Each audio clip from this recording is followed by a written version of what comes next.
Siberian crane, greater flamingo, ruff northern shoveler. একসময় সাঁতরাগাছি ঝিলে দেখা পাওয়া যেত এই সমস্ত শীতের অতিথিদের। কেউ আসত সাইবেরিয়া, কেউ বা রাশিয়া থেকে। কিন্তু সময়ের সঙ্গে সঙ্গে আজ আর দেখা পাওয়া যায় না এই সমস্ত ভিনদেশি পাখিদের, যার জন্য একদিকে যেমন দায়ী বিশ্ব উষ্ণায়নের কারণে আবহাওয়ার খামখেয়ালিপনা, অন্যদিকে তেমনই দায়ী সামাজিক অবক্ষয়। ভারতে তথা কলকাতায় তাদের দেখা পাওয়া যেত হাওড়ার সাঁতরাগাছি ঝিলে। প্রচুর পর্যটক ভিড় জমাতেন এই সময় এখানে এই সমস্ত ভিনদেশি পাখিদের দেখার জন্য। কিন্তু সময়ের সঙ্গে সঙ্গে দূষিত হয়েছে ঝিল। কচুরিপানা, এলাকার নোংরা জল মিশেছে ঝিলে। সাঁতরাগাছি ঝিল থেকে মুখ ফিরিয়েছে পরিযায়ী দল। স্থানীয়দের দাবি, পাখিদের জন্য উন্মুক্ত পরিবেশ তৈরি করা হোক, সংস্কার করা হোক সাঁতরাগাছি ঝিলের। এর আগে দুর্গাপূজার পর থেকে আসতে শুরু করে। ওই ঠান্ডা একটু পড়লে প্রথমে ওই 5-6টা এক ঝাঁক পাখি আসে, এসে দেখে গেল যে পরিবেশ ঠিক আছে, তারপরে এবার আসতে প্রচুর পাখি আসতে শুরু করলো এক ঝাঁকে ঝাঁকে। কয়েক হাজার পাখি থাকে এখানে। ঠান্ডা পড়ে গেছে তো? হ্যাঁ, আর তো আসার সম্ভাবনা, কেন বসার জায়গা নেই তো। পুজো চলে যাওয়া মানে দশমী চলে যাওয়ার পরেই রাত্রি 2-2:30টার সময় প্রচুর পাখি আসে।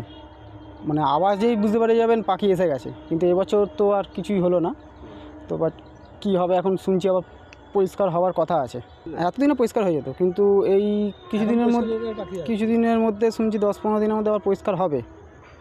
প্রথমত ফরেজিং হ্যাবিটেটটা হারিয়ে যাচ্ছে, আর দ্বিতীয়ত একটা যে দূষণ বা একটা যে ইম্প্যাক্ট একটা যে হচ্ছে সেটা আমরা সবাই বুঝতে পারছি, তার মধ্যেও আমরা বাঁচিয়ে রাখার চেষ্টা করছি। ব্যাপারটা হয়তো স্লো ডাউন হচ্ছে জিনিসটা করার ফলে, কিন্তু জিনিসটা যে আগত সেটা কিন্তু আমরা একদম যে অস্বীকার, একদম ফেলে দেওয়া সেটা কিন্তু নয়। জিনিসটা কিন্তু 5-6 বছর বাদে হলেও কিন্তু হতে পারে। সংস্কার দরকার মানছেন প্রশাসনের কর্তা ব্যক্তিরাও।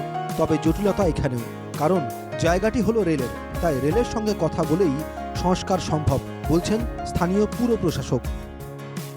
এবারে আমরা কথা বলবো রেলের সাথে যে এখনও ওনাদের কি পরিকল্পনা আছে বা ওনারা কবে কি করবেন সেইটা নিয়ে ওনাদের সাথে আমরা বিস্তারিত কথা বলব। না, আমি প্রথমেই বললাম যে এমনি কনজারভেন্সি অ্যাক্টিভিটি, রাস্তাঘাট এগুলো আমরা ওখানে করি। এবার আমরা ওখানে মানুষকেও সচেতন করছি, সজাগ করছি, যাতে করে মানুষ ওই ঝিলটাকে, তাদেরও বাড়ির সামনে অত সুন্দর একটা জায়গা, যাতে তারাও জায়গাটাকে পলিউশন বা পলিউট না করে। এই জায়গাটা তো ডেফিনেটলি আমরা দেখে নেব, কিন্তু যেটা আপনি বলছেন যে কচুরিপানায় ভরে গেছে ঝিলটা, এই জায়গাটা আমাদের রেলের সক্রিয় সহযোগিতা লাগবে। প্রতি বছর ওনারাই এই জায়গাটা করেন। কচুরিপানা পরিষ্কার করে নতুন করে কবে এখন সাঁতরাগাছি ঝিল আবার তার পুরনো রূপ ফিরে পায়, সেই আশায় স্থানীয় থেকে পাখি প্রেমীরা। হাওড়া থেকে অর্পণ সিংহের রিপোর্ট, NKTV বাংলা।